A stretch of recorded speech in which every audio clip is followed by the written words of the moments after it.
दोस्तों, यूपी की पुलिस और प्रशासन को हाईकोर्ट ने खूब लताड़ लगाई है। हाईकोर्ट ने साफ कहा कि यूपी की पुलिस प्रमोशन के लिए हाफ एनकाउंटर करती है और अगर गाइडलाइंस फॉलो नहीं की गई, इस तरीके से एनकाउंटर किए गए तो कोर्ट की अवमानना के दोषी माने जाएंगे एसपी, एसएसपी और पूरा का पूरा पुलिस महकमा।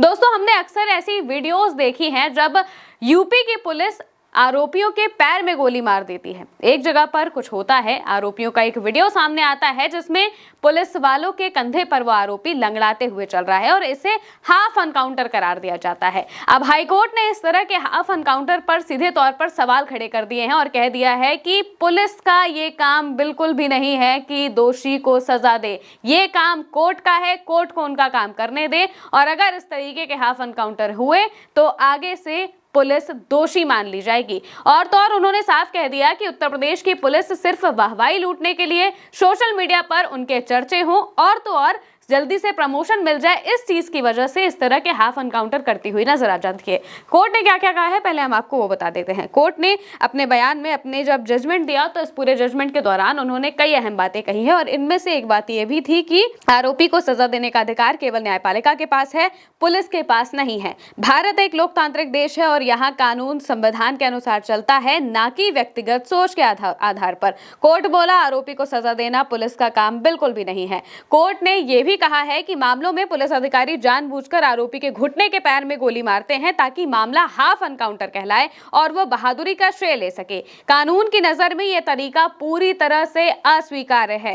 ये सख्त आदेश शुक्रवार को कोर्ट ने एक आरोपी की जमानत याचिका मंजूर करने के दौरान दी है। दरअसल ये जो पूरी टिप्पणी है ये मिर्जापुर के केस को लेकर होती है। मिर्जापुर के राजू उर्फ राजकुमार और दो अन्य आरोपियों की जमानत याचिकाओं पर सुनवाई के दौरान ये टिप्पणी की जाती है। दरअसल ये तीनों ही अलग अलग पुलिस मुठभेड़ में घायल हुए थे। कोर्ट ने नोट किया कि इन घटनाओं में किसी भी पुलिसकर्मी को चोट नहीं आई, जिससे हथियार के उपयोग की आवश्यकता पर सवाल उठते हैं।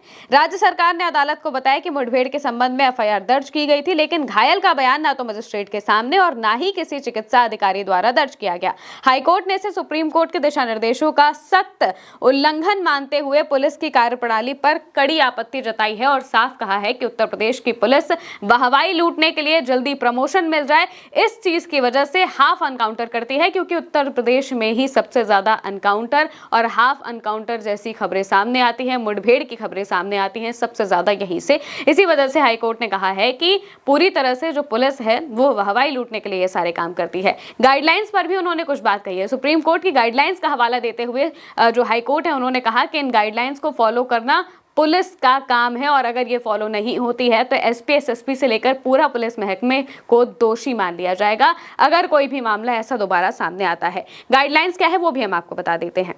गाइडलाइंस की अगर बात करें तो अभी तक 6 गाइडलाइंस है जिनके बारे में बात की जाती है। 5 के बारे में हम आपको बता देते हैं। पहली है एफआईआर और जांच। एनकाउंटर में अगर आरोपी को गंभीर चोट लगती है तो एफआईआर दर्ज होगी। जांच सीबी, सीआईडी या फिर किसी अन्य थाने की टीम करेगी जो कि एनकाउंटर में शामिल अधिकारी से वरिष्ठ स्तर की होगी। एफआईआर में नाम। एफआईआर में पुलिसकर्मियों के व्यक्तिगत नाम आरोपी के रूप में लिखना जरूरी नहीं है, केवल टीम यानी कि एसटीएफ या फिर लोकल पुलिस का उल्लेख किया जा सकता है। मेडिकल और बयान। घायल आरोपी को तुरंत इलाज मिलेगा। फिटनेस सर्टिफिकेट के बाद उसका बयान मजिस्ट्रेट या फिर मेडिकल अफसर दर्ज करेगा।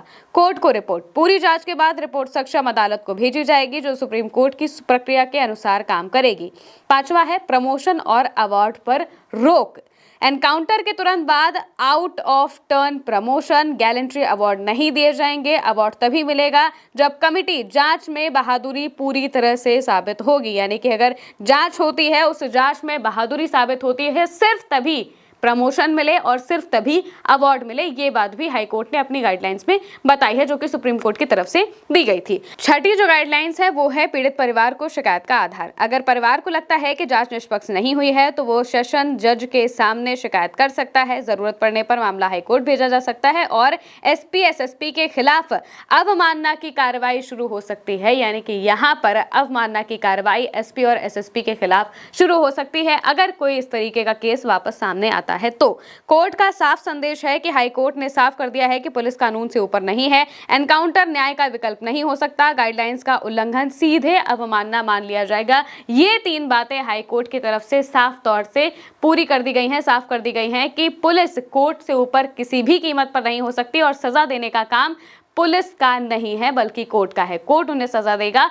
किसी को भी पैर में गोली मारकर आरोपी को दोषी साबित कर देना, ये काम पुलिस का नहीं है, ये काम कोर्ट का है। कोर्ट जब साबित करेगा उस हिसाब से ही सजा दी जानी चाहिए। इस तरह से कोई सजा नहीं दी जानी चाहिए, क्योंकि कोर्ट ने अपने जजमेंट में साफ तौर से इन बातों का ध्यान रखा है कि कई जो मुठभेड़ हुई हैं इनमें से ज्यादातर मुठभेड़ में पुलिस वाले जरा भी घायल नहीं होते हैं, उनको लेकर कोई भी घायल होने की खबर सामने नहीं आती है। लेकिन पुलिस की तरफ से कहा जाता है कि ये हथियार लेकर भाग रहे थे, ये तो भाग रहे थे, इस वजह से हमने इनके पैर में गोली मार दी और इनका हाफ अनकाउंटर कर दिया। इन सभी बातों की, इन मनगढ़ंत बातों पर ही सीधे तौर पर हाईकोर्ट ने रोक लगाने की बात कही है और साफ कर दिया है कि ऐसी चीजें पूरी तरह से कानून के खिलाफ है, कानून का उल्लंघन है और गलत है। ऐसा नहीं होना चाहिए, जो कि उत्तर प्रदेश की पुलिस और प्रशासन आमतौर पर काफी वक्त से करते हुए आ रहे हैं। अब अगर यूपी के रिकॉर्ड्स की अगर हम बात कर ले तो यूपी में 4 महीने में करीब 17 बदमाशों को ढेर किया गया है। 4 महीने के अंदर 17 बदमाशों को मार दिया गया।